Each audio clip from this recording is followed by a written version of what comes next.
Good day mga ka-chefi! Ako pong yung Chef Bayo Marco Miranda. Today's recipe, magluluto tayo ng Maha Jelly Flan. Shoutout nga pala sa Brothers by Heart and Faith, headed by Gerald Batas. Ngayon, gawin na natin yung ating caramelized sugar. Okay, sindin na natin yung ating kalan. Tapos lagyan natin ng 2 tablespoon ng sugar, yung ating llanera.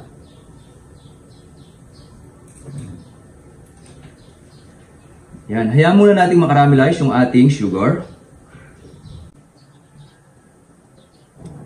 Ayan, tapos na natin makaramelize yung ating sugar. Sa ating bowl, meron tayong 4 eggs. Ayan, whisk lang natin.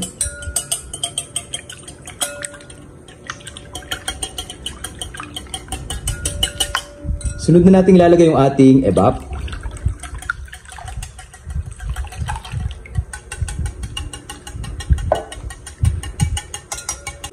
Sunod na natin ilalagay yung ating condensed milk.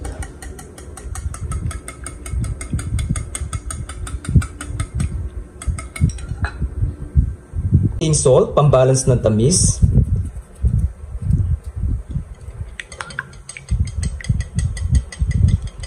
Sunod na natin ilalagay yung ating cornstarch.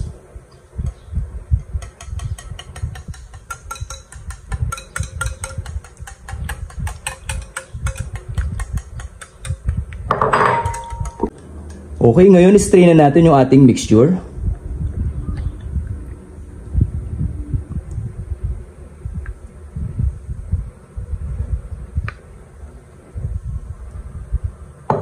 Ngayon naman sa ating pan, ilalagay na natin yung ating tubig.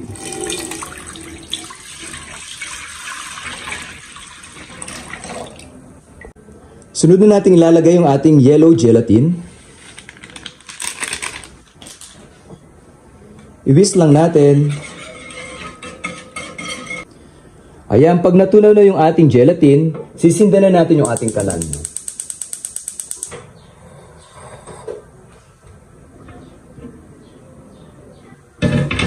Saka lang natin siya haluin.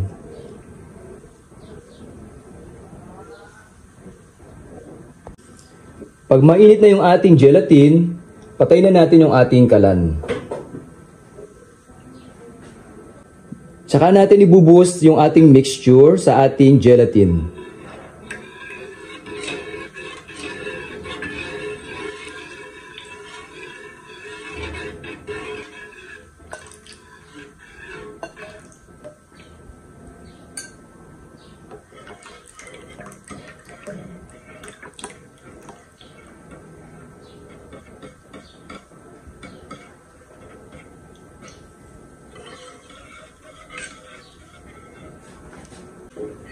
Saka natin sindan ulit yung ating kalan.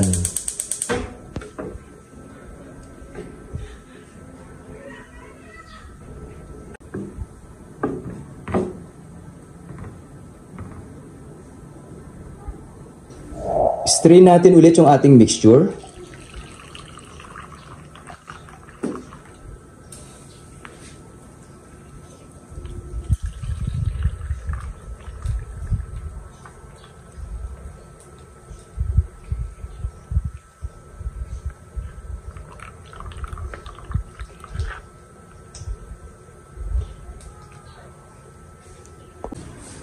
Ayan, binuhos ko na sa ating llanera.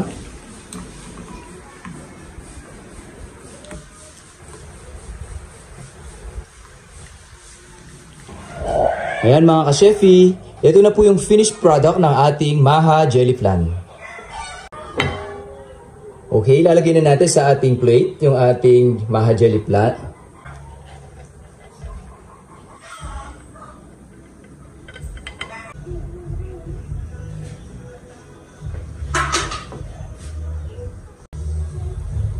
Ayan, tikman natin mga ka-chefi.